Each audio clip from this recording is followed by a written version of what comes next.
Hey guys, I'm Robert and I'd like to welcome you back here to the Nürburgring. Today I'm sitting in front of the Pista and we're actually at a new location. This is a small satellite office, I guess you could call it, that we have that's in Adenau, and sometimes we keep extra cars here. We keep extra cars, yeah, we keep the Pista here sometimes. But if we don't have enough room in the barn, we've kept tires and wheels here and different things like that all along.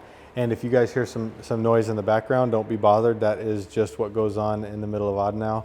The racetrack is literally right here. We've got restaurants and a lot of people and motorcyclists outside. It's actually a really cool little location if you guys ever come down to the Nürburgring. But the point of this video today is actually a response to a couple people. I've gotten some DMs actually, as well as some comments that came from another video.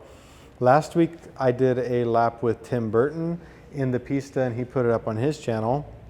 And some of the questions were quite simple. Robert, why did the Pista kick out the back when it hit the rumble strip at Brunchen and I had to give it a counter steer?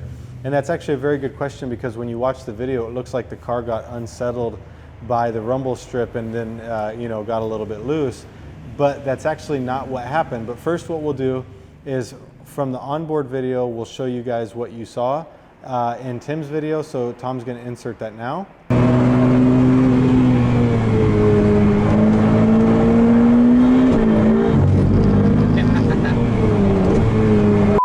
Okay, so you guys saw that the car came down, hit the rumble strip, the back end popped out, and I had to do a little counter steer to keep the car going straight.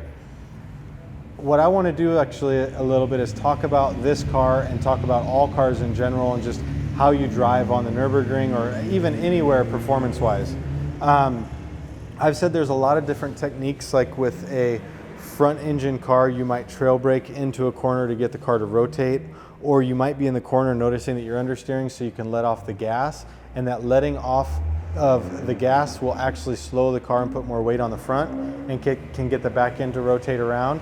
And then another video I did, this is actually kind of interesting. Tom, why don't you insert this here as well? I was with Tiffany and I wanted to do that Armberg. I let off, and then when I did it, it went a little bit more than I thought it was going to, and I actually clipped the curb a little bit, got back on the gas. So front wheel drive, you lift, the back end rotates, and it brings the car around, and then if that's too much, you can get back on the gas again and it'll understeer back to the outside again. So these are two techniques that you have in a front wheel drive car. Lift, rotate. You could even dab the brakes if you really needed it to rotate. You dab the brakes and the back end's really going to swing around, and then you get back on the gas to bring it back out. That's something you can do in a front wheel drive car. In a rear wheel drive car, it actually is almost the opposite depending on how the car is set up, of course, right? Coming into the turn, you can brake very late, and that's similar to a front wheel drive car. You can brake really late and rotate the back of the car around. But then when you get to the apex, right when you hit the apex, depending on the car, you can actually get on the gas and you can power slide the car, basically rotate the car by braking the traction on the rear end and moving it around. That really has a lot to do with how the car is set up. Sometimes a car is set up to where you actually, by getting on the power, will actually bring weight off of the front end, and it will actually cause the car to understeer because there's less grip on the front end. So that has to do with every single type of car, how much power it has, how did you set up the front end, does it have enough weight on the front end to begin with to be able to handle the power as you power out. So there's a lot of different things like that that you have going on and that you're working with, okay? But when I came into that turn, so I came down through Eschbach and I make the left-hander, okay? And then I make the right-hander coming into Brunchen. I'm basically getting the car to the point where it starts to understeer. And when it understeers, just about when I start to feel that it's grabbing again, I'm starting to get back on the power. We did an alignment with Manti Racing, and obviously we have set the car up so it's more balanced, but there's limitations as to what you can do with the front end in terms of how much camber you can get and everything like that. So we are at about the limits of what we can do, and the car still has a taste of understeer. However, it's very balanced in the sense that the back end is it's not like it was before where the front end has so much understeer that you can't do anything with it. What you can do now is you can find right when that moment of understeer starts to reach its peak, then you can lay on the power, and the way that it's set up is instead of the power inducing more understeer, it actually brings oversteer in, and that's what rotates the car. So what Tom is going to do now is he's going to insert this video of the Pista coming into Brunchen. Right, what you'll see is the car start to no longer understeer, and because I'm getting on the power and I'm letting the rear end slide around, which is actually starting to produce a little bit of oversteer, and that's what's finishing the car from coming around. So as the car comes around, you'll see that long before I actually get to the rumble strip, the car's actually rotating from the rear end. The front end is now stuck, the oversteer is done, and I'm on the power coming out of the turn.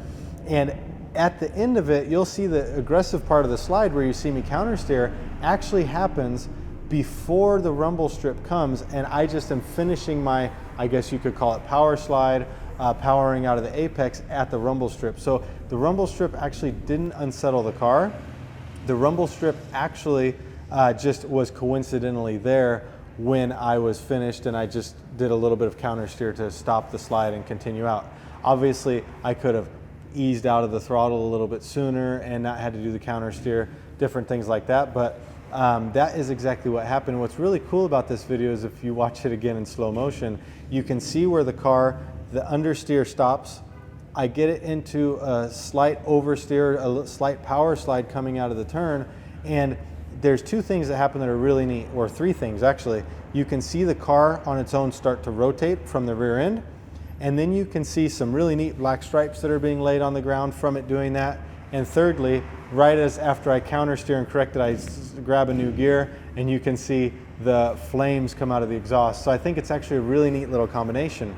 Now, one thing I will tell you is that drifting is not allowed on the Nürburgring. That is not a drift. That was truly powering out of the apex. I've said it in many of my videos that when a car really is on the limit and it's really running at optimal, you're doing what's called slip angles, and the tires are actually moving at a different angle than the car is. And that right there, for how this car is set up and how I'm driving it, is the fastest way I can get out of that turn. The fastest way I can move through the turn is helping it rotate by doing slip angle. If I were drifting the car, I would have been probably a gear lower, I would have been a lot slower, and the back end would have been sliding around. So keep in mind that definitely was not a drift. That was a true power, basically application of power out of the corner with the 100% the most grip that the car could put down. You could see the two black stripes. You didn't see any smoke or anything like that. There's a fine balance between being out of control or drifting and doing a proper power application out of the turn. So that's how this car drives. Driving like that constantly will not keep your rear tires around for too long, because as you can see, it left some nice black marks. But that's how I like to drive this car. That's how I like this setup. If the front end had more grip, I probably wouldn't have to do that. I could probably rely more on the front end when I turn in, and I could let it load up and come through the turn with a nice even balance. But Ferrari, McLarens, they don't necessarily have as much grip on the front end as say a Porsche does. You don't need to drive a Porsche so much like that. One thing that happens, I can give you an idea with the GT2 RS. If you trail brake the GT2 RS in like I do the Pista, it's going to spin around on you. You have to bring it in, brake, and you have to get off the trail braking sooner and apply the power earlier, but the front end can handle it. The front end will just take that grip and it will just grip all the way through, and you don't necessarily need to get it to a point of a power oversteer to get it out of the turn, because it's got the 265 tire on the front. It really is a car that has one of the best front end. The GT2 RS, for example, from MR, is one of the best front ends that I've ever driven on the Nürburgring. It really bites. So let's watch the video again. We'll do it full speed, and then we'll do it in slow motion, and you guys can see one more time after I've spoke about it, the car coming in, the car going into a little bit of understeer, and then me getting on the power, and it right as it grabs the front end, I get on the power and I bring it around and I come full circle, bring the back end out just a little bit and shoot down the straightaway. The thing that you have to be really careful of driving like this and having a car set up like this is that that oversteer, it happens very fast. So you need to be ready for it. You need to be knowing that it's coming, because that's something that could, if you're not, it's going to spin the car really quick. And that is an issue. And I will say that's probably part of the reason why Ferrari has as much understeer in the car as they do when they deliver it, is if you send a car out like this from the factory and people go out and start driving it, they will probably find themselves in a little bit of trouble before too long. So it's something you really have to be careful with. You have to know what you're feeling and what you're doing, but that is a technique. Bring the car into the turn, try and load up the front end as best as you can, trail brake it as long as you can to get the car to rotate. You're going to notice that there's a little bit of understeer. Right when that understeer starts to come back, get back on the throttle and push through it. It's going to bring the back end of the car around, and that's going to help complete that rotation. So what could Ferrari do to make it to where you don't need to drive like that or you don't want to drive like that? There's many things. We could probably even play with the setup more, but you could have wider front tires, maybe more weight on the front end, which we don't necessarily want a heavier car, aerodynamic adjustments and things like that. But for me, it's a fun way to drive a car. It's a very engaging way to drive the car, and it makes you work. Makes you really focus, and you do need to be smooth with it. If you're just slamming the throttle at that point, the back end's just going to come, and then you're going to be fighting the throttle and making it look like what our Friday 3-question blitz was about being a smooth driver and about being in control of the car. And even with a setup like this, you still want to be like that. So at the end, when I did my counter steer, I could have still been smoother. I could have eased out of the throttle a little bit sooner just to let that power slide stop. But you know, I have made the comment that we're smooth drivers and we want to be as clean as we can, but no one's going to argue that sometimes that's also a little bit of fun, right? We are driving these cars not completely on their limit, but in that moment there, the car was definitely on its higher end of what it could have done through that turn and the pace that it could achieve through that turn. And I've said before that when you do get to that limit, the car does start to dance a little bit, and that's when you start seeing cars get more active. So I hope that helped you guys understand a little bit of the car dynamic. Hope that showed you guys the difference between drifting and driving a car closer to its limit, maybe putting a little bit of a power slide as opposed to a drift. And that's the type of thing that I love seeing out of a car.